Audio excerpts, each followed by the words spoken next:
is what seems to be what attracts people to these half-hour comedies. You want it to be funny, you want to laugh, but you want to feel for the people. But that balance is what Hollywood tries to do, and in my case, we didn't achieve the balance of humanity. These guys, the Will and Grace people, were so funny that they got lured, seduced by the joke, and not by the relationships. And we think that was why it was canceled after the first year, that the relationships weren't there. So, what does an actor do when doing comedy? What you're doing, what you should be doing is not be doing comedy. You should be thinking, how does this relate to the people you talk to? How can you make it more human and thusly more genuinely funny, and the audience would react to it? So that's what an actor does. Actually, I don't know what people do when they're funny. I just sort of made what I said up. No, that's right. Hello. How are you? I have liked you ever since I can remember. But I fell in love with you when you were in Boston. Can you please say those two words that all women love to hear? Love you. See you later. That's three. That's three. Later, baby. Baby, later. You and me? What the hell? That's three too. You and me. Upstairs.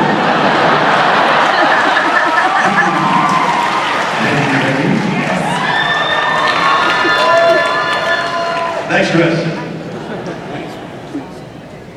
One of my favorite episodes of Saturday Night Live that you hosted in 1986. Yes. So what was it like with Kevin Newman as Spock? Are you trying to remember something? Yeah. Don't look to me. What are you trying to remember?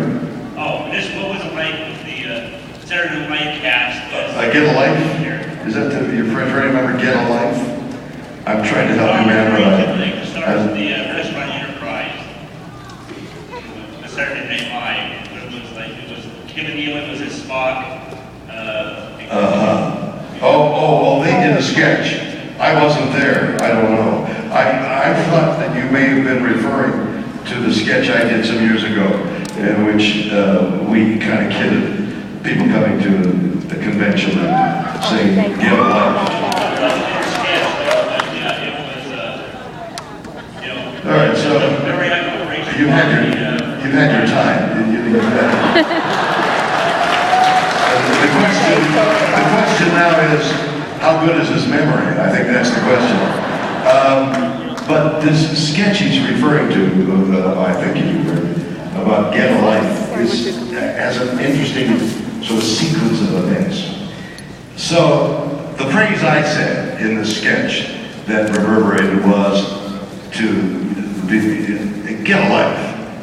And then the question was how alienated, did I anger people? And of course, it was just done in fun. But some years later,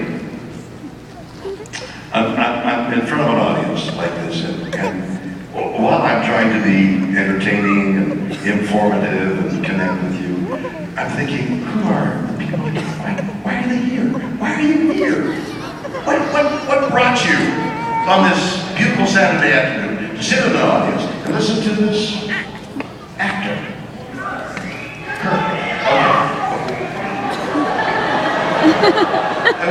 It was a rhetorical question, I didn't mean. So I wrote a book in which I went into the audience in disguise. I go, you know, this the individual came in the bear suit. I would get into like a bear suit, okay? And I'd go up to people that were in line, and I'd say, why are you here? And they say, Shatner, is that you? Nothing I did. I got the most extravagant disguises, and nothing I did could disguise that they would find me out. Anyway, so I asked a number of people what they were doing. And even people, I asked a young man who was pathologically shy until he had his cat in his arms, dressed like Captain Kirk.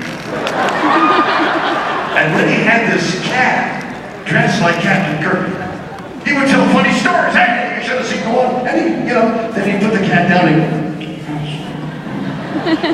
then put the cat up. And he'd be vulnerable. It was the most incredible transformation. He was there because it gave him courage to be social.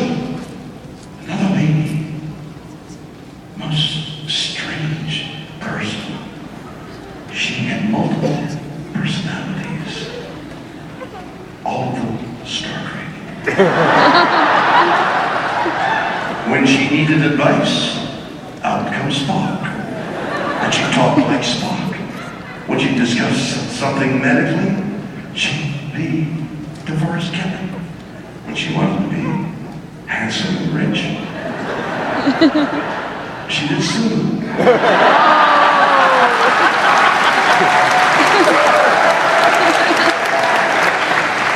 So I got all kinds of strange people in the book. And the conclusion I came to in the book, Get a Life, is you come to see each other. You see old friends, and you bring up old acquaintances, and you see each other. You're there for the community. That's the conclusion I arrived at the book. And I thought, I thought they came to see me, but apparently they didn't. 2 years ago, I thought, I've started to make documentaries 3-4 years ago. The Captains, I don't know whether you've seen that. A whole host of other documentaries. I'm having great fun directing and acting and writing and sort of thing. So I thought I'd make a documentary about who comes to the convention. So I started filming. And I thought I'd find out the same thing I did in the book. No. It got deeper. This is what I found out in the documentary, Get a Life. Or we may have named it Fanatics, because there were 2 people bidding for it, so you may see it as Fanatics or Get a Life. But what I found out was, we're here because of mythology. We are part of a mythological explanation of science fiction, aliens, the future, the past, what the world is going to look like, what it might not, will it be there, will it not be there? It's mythological. We human beings are hardwired to seek explanations. They're in religion, they're in the variety of things that explain things that we think might be true. Mythology is the same thing.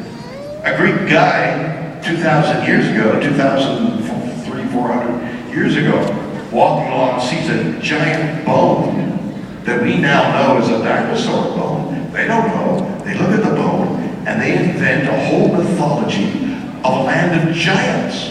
That was their explanation.